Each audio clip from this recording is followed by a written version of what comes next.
when you kiss me, fever when you hold me tight. After 21 years, police are finally revealing what they found in Ray Charles's mansion. He died on June 10, 2004, at age 73, of complications resulting from liver failure at his home in Beverly Hills, California. Ray Charles died today in California of liver failure. He was 73. What police cataloged that summer day in 2004 proves that Ray Charles had built something far more valuable than the millions he earned from Georgia on My Mind and Hit the Road Jack. He must have lived in here. I'm sure he spent plenty hours in this place. This is incredible. How did he learn all of this? Now, we finally know what they found behind those Beverly Hills gates. And the truth about Ray Charles's final legacy is more powerful than anyone imagined. So let's get into it. 349 South Linden Drive, Beverly Hills, California, 9212. This address became synonymous with musical royalty for over 4 decades. But when police first entered Ray Charles's Beverly Hills mansion after his death, they weren't prepared for what they would discover. The mid-century modern home wasn't just a residence, it was a carefully constructed sanctuary designed around the specific needs of a blind musical genius. With 3 bedrooms and 4.5 baths, it's the perfect size for a cool LA getaway. All these alluring features spurred soccer player Robbie Keane to rent the house in 2016, and it may entice another notable figure now that it's seeking a buyer. But it was the custom modifications that truly revealed Ray Charles's character. Every room had been precisely arranged so he could navigate with perfect confidence. The door opened and Ray Charles walked in alone. There was no stick, no dog, no assistant. He avoided about 4 items of furniture, walked straight up to me, stuck out his hand and said, "Hey Taylor, I've heard a lot about you. Put some skin in the pocket." The house contained multiple pianos, strategically placed throughout different rooms. His famous Wurlitzer electric piano sat in the main living area, surrounded by walls lined with awards, plaques, and gold records. Investigators found 17 Grammy Awards displayed in custom cases, including his 1987 Lifetime Achievement Award that meant more to him than any commercial success. Perched above LA, the sleek pad offers views of the Pacific Ocean and the city through floor-to-ceiling glass doors. Opening breezily to the stunning pool and expansive patio, indoor-outdoor living here is sublime. But Ray Charles could never see those spectacular views. Instead, he had created an environment where sound was everything. Acoustic tiles carefully positioned to enhance his musical work, and recording equipment tucked into corners where he could capture inspiration whenever it struck. The master bedroom contained perhaps the most personal discovery, a special chess set with raised squares and holes for the pieces. Charles enjoyed playing chess. As part of his therapy when he quit heroin, he met with psychiatrist Friedrich Hacker, who taught him how to play chess. He used a special board with raised squares and holes for the pieces. This simple game had become his symbol of victory over the addiction that had nearly destroyed everything he'd built. What struck investigators most was the house's incredible organization. Every item had its precise place, from the extensive Braille music library to the carefully cataloged collection of unreleased recordings. This wasn't the chaotic environment of a tortured artist. This was the methodical sanctuary of a man who had fought to control every aspect of his life and career. To understand what police discovered in that Beverly Hills mansion, you have to know the impossible journey that brought Ray Charles there. Born Ray Charles Robinson on September 23, 1930, in Albany, Georgia, his early life was marked by poverty and tragedy that would have broken most people. Charles was born on September 23, 1930, in Albany, Georgia. He was the son of Bailey Robinson, a laborer, and Aretha Robinson, a laundress, of Greenville, Florida. That this is not good for him. The same as you hear people talk about smoking, just plain cigarettes, you know. If you want to stop smoking, you can quit smoking. His father, Bailey, was rarely around, leaving young Ray to be raised by his mother, Aretha, in desperate circumstances in Greenville, Florida. The first devastating blow came when Ray was just 5 years old. His musical curiosity was sparked at Wiley Pittman's Red Wing Cafe at the age of 3, when Pittman played Boogie Woogie on an old upright piano. Pittman subsequently taught Charles how to play the piano. But that same year, tragedy struck when his 4-year-old brother George accidentally drowned in their mother's laundry tub while Ray watched helplessly. Charles started to lose his sight at the age of 4 or 5 and was blind by the age of 7, likely as a result of glaucoma.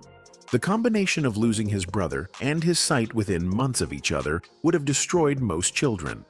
But Aretha Robinson refused to let her son become helpless. Charles credited his mother for encouraging his fierce independence. But you have to first make up your mind that, look, I don't want to smoke anymore, and that's it. And it's the same thing applies to the so-called drugs or alcohol, which, as I said, is part of the drug too. Yeah. Very good. Okay. Is it? Yeah. Do you trust me? I don't know. I believe you, yes. Destitute, uneducated, and mourning the loss of her younger son, Aretha Robinson used her connections in the local community to find a school that would accept a blind African-American pupil. In 1937, 7-year-old Ray was enrolled at the Florida School for the Deaf and the Blind in St. Augustine. During the 8 years he spent at the Florida School for the Deaf and Blind, Ray Charles discovered and developed his musical skills and was known to be the most talented musician at the school. The school encouraged his natural gifts, teaching him how to play the piano, saxophone, organ, trumpet, and clarinet. But the education that would change his life forever was learning to read and write music in Braille. In addition, he was also taught how to not only read music in Braille, but also how to write and arrange music in that format. A life-changing skill which gave him the ability to compose his own songs. The final tragedy came in 1945 when Ray was just 15 years old. His mother, Aretha, died, leaving him completely alone in the world. Charles's mother died shortly before his 15th birthday. It was, he wrote later, the most devastating experience of his life. He felt like truly a lost child. Most orphaned, blind teenagers would have been institutionalized, but Ray Charles made a different choice. He left school and began his professional music career, carrying with him the fierce independence his mother had drilled into him and the musical education that would soon change American culture forever. By the early 1950s, Ray Charles was building a name for himself in the music world. But behind the rising success lay a deadly secret that would dominate his life for nearly 2 decades and almost destroy everything he'd worked to build. As a young artist playing on the piano in various clubs, managers would give Charles marijuana to help him relax before performances. Marijuana eventually crossed over to heroin, as Charles eventually became what is known as a working addict or high-functioning addict. The addiction began innocently enough. Club managers in the late 1940s routinely offered marijuana to nervous performers. What made Ray Charles unique was his ability to function at the highest professional level while maintaining a heroin addiction. He'd been arrested several times in his adulthood as a result of his drug use. He'd even been busted for drug use around 1956, but the incident was kept hush-hush.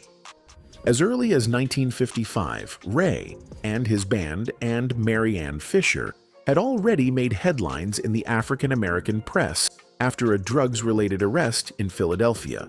But these early arrests were kept quiet, allowing Ray to continue building his career while battling his demons in private. The first major public scandal came in 1961. On November 14, 1961, Charles was arrested on a narcotics charge in an Indiana hotel room. The detectives seized heroin, marijuana, and other items. Charles, then 31 years old, stated that he had been a drug addict since the age of 16. For nearly 17 years, Ray Charles had been living a double life. By day, he was revolutionizing American music, crossing racial barriers, and building a business empire.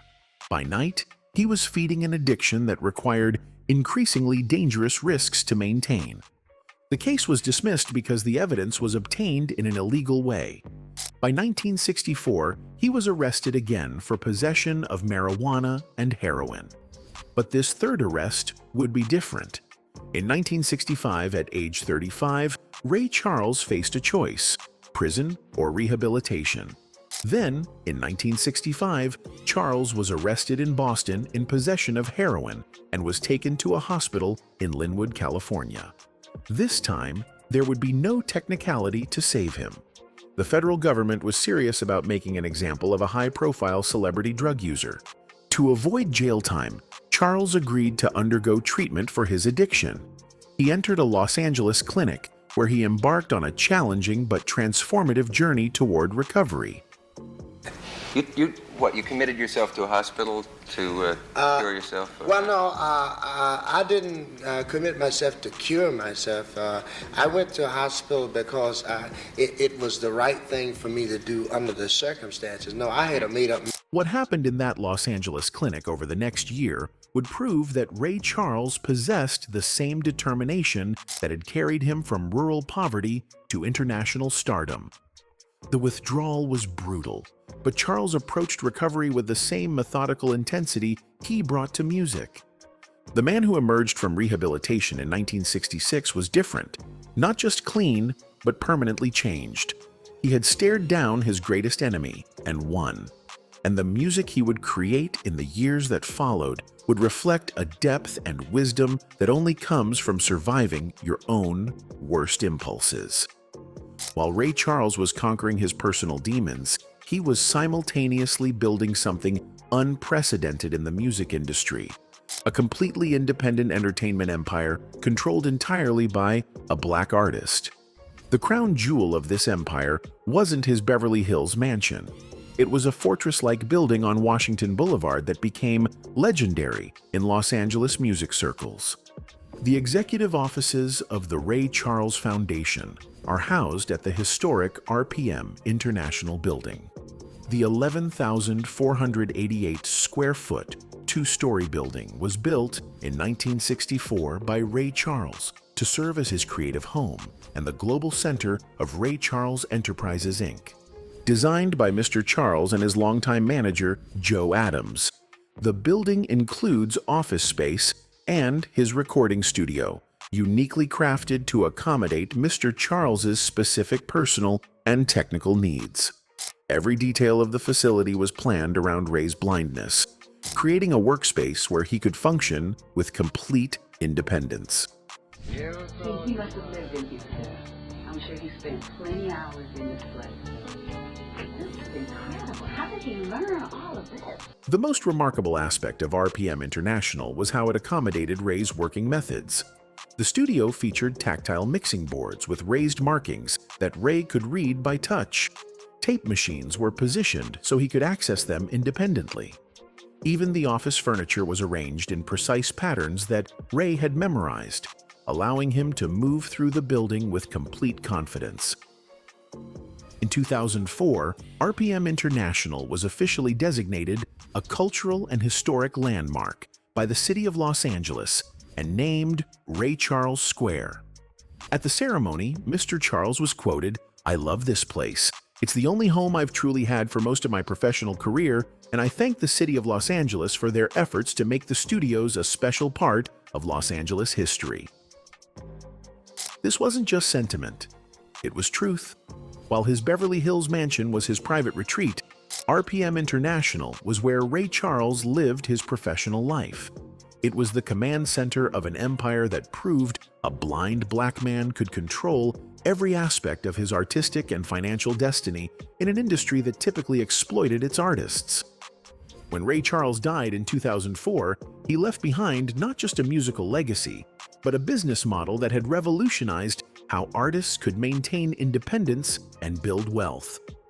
The Washington Boulevard building stands today as a monument to what's possible when genius meets determination and refuses to accept limitations imposed by others. Hidden among Ray Charles' personal possessions were photographs, contracts, and correspondence that revealed the complicated relationships that defined his personal life.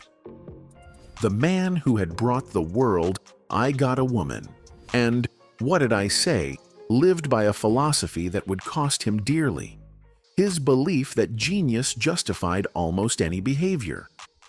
Charles stated in his 1978 autobiography, Brother Ray, Ray Charles's own story, that he became hooked on women after losing his V-card at 12 years old to a woman about 20.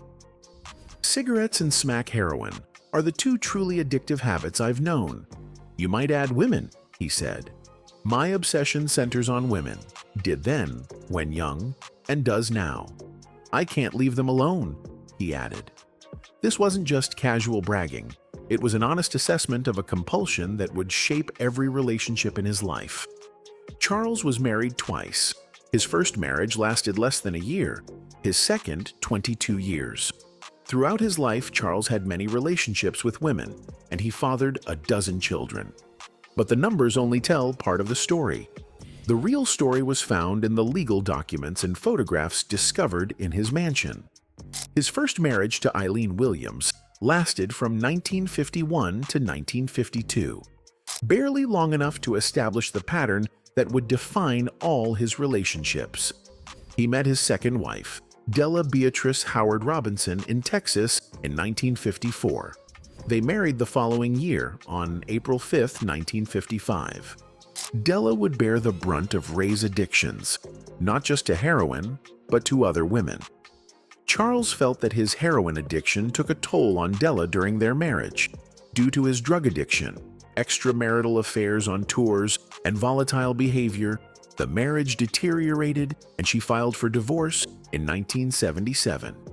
The most notorious of these affairs was with Margie Hendricks, one of the original Raelettes, the female backup singers who were central to Ray's sound and his personal life. Charles had a 6-year-long affair with Margie Hendricks, one of the original Raelettes, and in 1959 they had a son, Charles Wayne. The Raelettes weren't just backup singers. They were integral to Ray's musical identity, and for some, his personal life as well.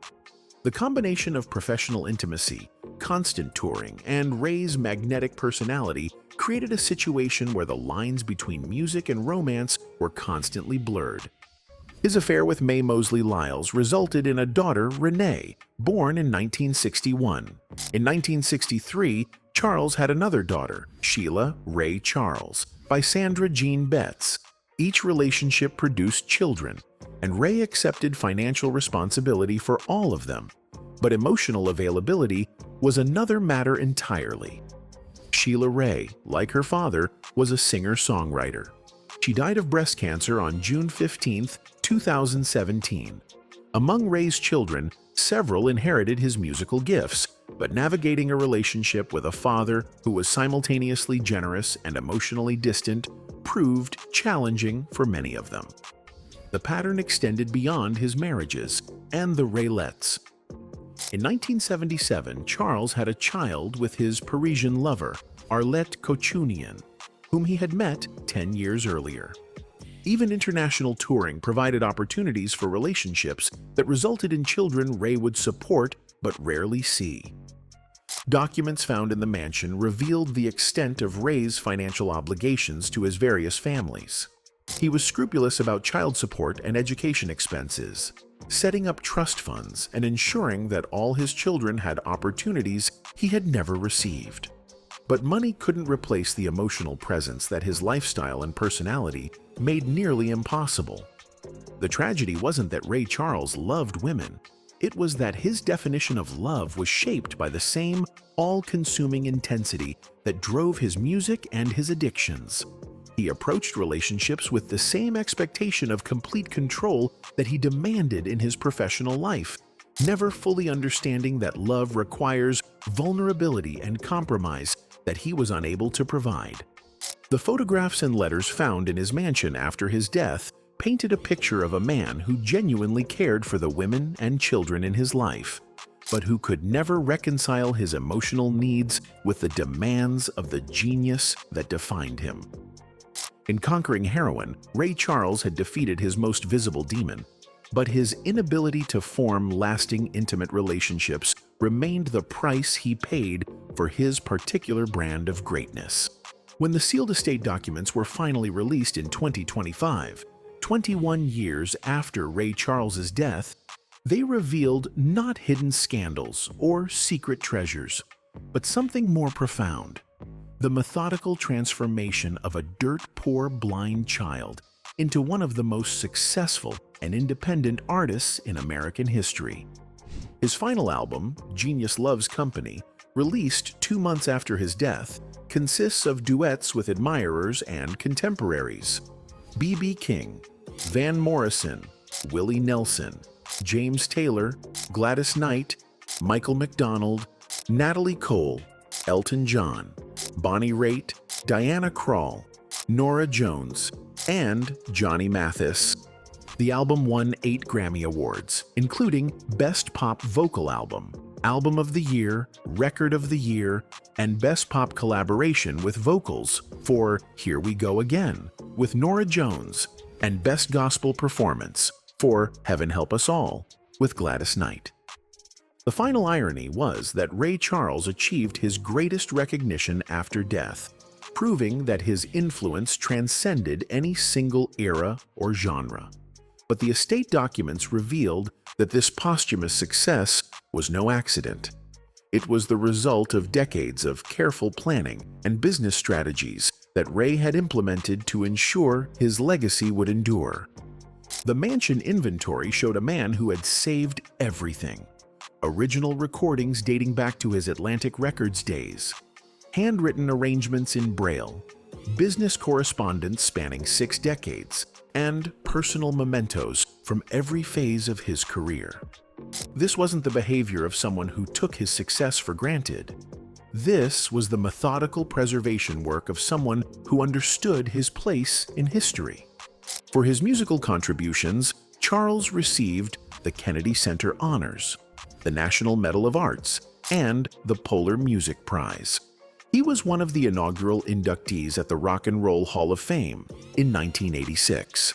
But more important than the awards were the business structures he had created to maintain control over his work long after his death. The estate documents revealed that Ray Charles Enterprises had been structured to continue generating income while supporting the educational initiatives that Ray cared about most. The Ray Charles Foundation, headquartered in his old recording studio, continues funding hearing research and supporting educational programs for deaf and blind children. The library is a state-of-the-art facility with interactive media presentations and exhibits, some of which include special software to allow visitors to remix some of Ray Charles's songs in an interactive music studio setting. The goal of the library is not only to provide information about the life of Ray Charles, but also and teach visitors about music and its importance in all of our lives. What the 21 years of sealed documents ultimately revealed was that Ray Charles had built something unprecedented, a business model that provided artistic independence, financial security, and a lasting educational legacy. He had proven that an artist could maintain complete control over their work while building wealth that would benefit future generations. Rolling Stone ranked Charles number 10 on their list of the 100 greatest artists of all time, and number 2 on their list of the 100 greatest singers of all time. But these rankings, impressive as they are, don't capture the full scope of what Ray Charles accomplished. He had taken the raw materials of his traumatic childhood, poverty, blindness, abandonment, and loss, and transformed them into a career that broke racial barriers, revolutionized American music, and created opportunities for countless artists who followed. The heroin addiction that nearly destroyed him became the catalyst for a recovery that deepened his artistry and strengthened his business acumen. The chess sets found in his mansion weren't just games. They were symbols of a strategic mind that had learned to think several moves ahead. The Braille Music Library wasn't just sheet music. It was evidence of a man who had refused to let blindness limit his musical education. The business contracts weren't just legal documents. They were proof that artistic genius and financial intelligence could coexist. Most powerfully, the estate documents revealed that Ray Charles had died wealthy, independent, and in complete control of his artistic legacy. For a blind black man born in Depression-era Georgia, this level of success and autonomy was nothing short of revolutionary. The 21 years of sealed documents weren't hiding scandals. They were protecting the time needed for the world to fully understand what Ray Charles had accomplished. Today, his influence can be heard in every genre of American music. His business model has been adopted by countless independent artists, and his story continues inspiring people who face seemingly impossible obstacles. Ray Charles didn't just overcome blindness, poverty, and addiction. He transformed these challenges into the raw materials of a legacy that proves the most powerful force in human achievement isn't talent alone, but the determination to control your own destiny, regardless of the limitations others try to impose. After 21 years, the silence has finally been broken. And the truth about Ray Charles's final legacy is more inspiring than any mystery could have been. The genius wasn't just in his music, it was in his refusal to accept that being born blind and poor in the Jim Crow South meant accepting a diminished life. In conquering his own limitations, Ray Charles showed the world what's possible when talent meets determination and refuses to surrender. That's the real treasure that was found in Ray Charles's mansion. Not gold or secrets, but proof that the human spirit, properly focused and courageously applied, can overcome any obstacle and build something that lasts forever. Anyway, that's it for this video, folks. Bye.